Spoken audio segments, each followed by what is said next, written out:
Welcome to Late Night Philosophy with Trevor.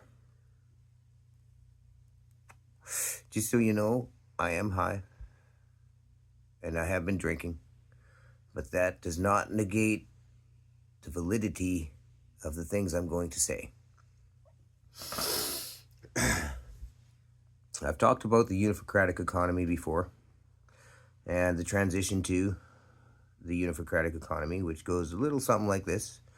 We socialize housing and we let the landlords and the banks take the ding for that one. It's the best, easiest way to redistribute some of the wealth by giving everybody a place to live.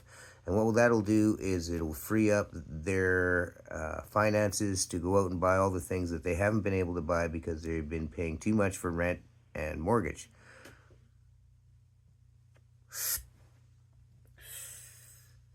Then what we do is we start to account for our goods and services cradle to grave so that we can be in balance with the earth, and the extra cost of the goods and services to account for disposal of the goods and services to remain economically and ecologically sound, because now people don't have to pay crazy rents, so we can afford to be responsible for the cost of our goods and services and the disposal of said goods and services. It seems pretty logical to me. Then what we do is we transition to an hourly economy. The way we do that is by eliminating profiteering, and we introduce wage equality. So an hour is an hour and everybody makes an hour. And what that does is stabilize the cost of goods and services, and then gives us a way to account for our time. And as we automate and eliminate jobs, the less jobs we do, the less time we spend working, the less our quality of life costs, which is really what we should be focused on. Then we begin to build self-sustained, sustainable communities of any size anywhere on this planet. We have the technology to do it. The only thing preventing us is our economic system. And once we transition to an hourly system, we'll see that it doesn't make any sense to do anything else. We've got to be in balance. We have to build a self-sustained, sustainable system and then install that infrastructure all over the world. That's the transition, and then we end up with an hourly economy, which human beings only pay for the time that we spend to do things, and that gives us the cost and the price of things are the same. Because now we're no longer profiteering and there's no wage equality. So all we do is we account for the amount of resources to do something, and we only account for it once and we don't carry that on. So used goods become free, and we just move forward and live a better life. Now what this does is this actually creates a two-tiered economic system. So the cost of goods and services only account for human time. But there's many things that will be done automatically, and those things will be accounted for by basically monitoring the demand of humans. So the things like food, where we have consumables, what we'll do is locally we'll grow more than enough food for all the people in that community, and then that creates an abundance in food, So all those consumable objects, we create more than we need, and we know what we need because we're consuming it, so we monitor that consumption.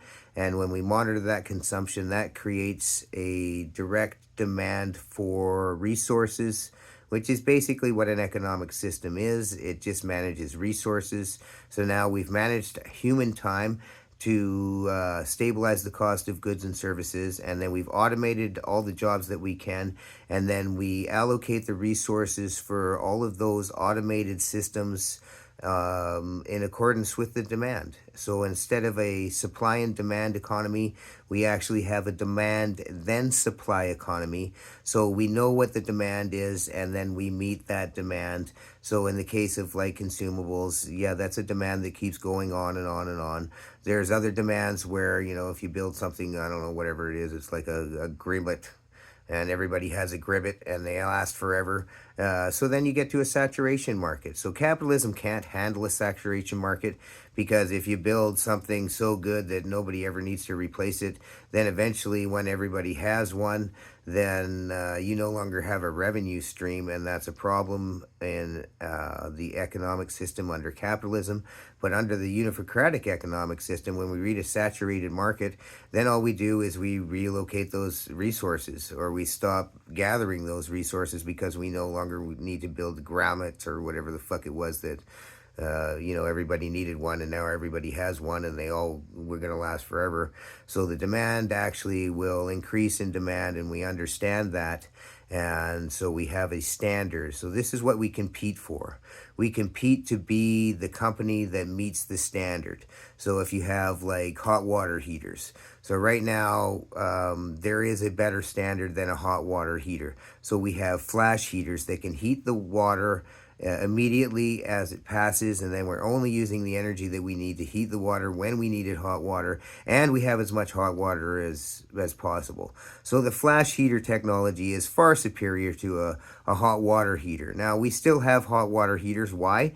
Because under capitalism, they're cheaper, right? So in order to maintain or to replace the existing infrastructure of hot water heaters, flash heaters have to be cheaper. But they aren't cheaper until people get them and buy them more than they buy hot water heaters, so that the people that make the flash heaters can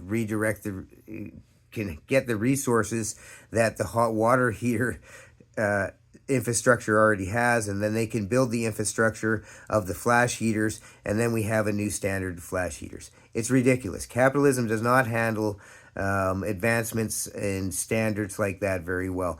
Unifocracy will handle that very well, because we will look at it and people will say, hey, yeah, that's a better standard. I'd prefer a flash heater to a hot water heater.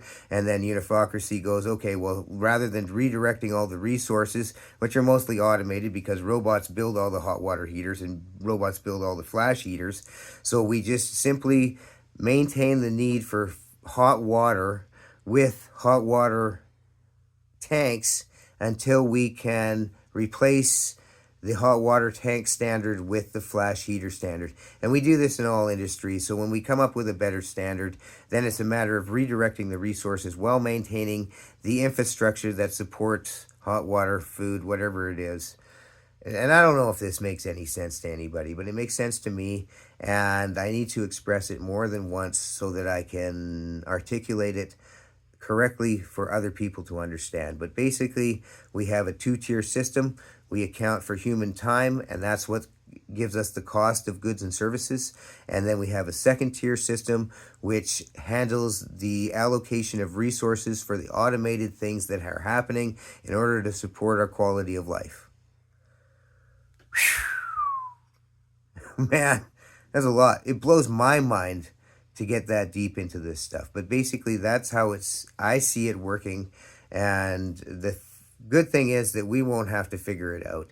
AI will do the monitoring of us. It will figure out the demands. We can participate in saying, hey, I would prefer a flash heater to a hot water heater. And then our system can say, okay, people are preferring this. That now becomes the standard. So we reallocate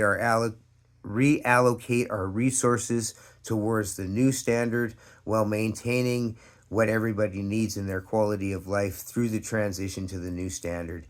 And that's where the competition part comes in.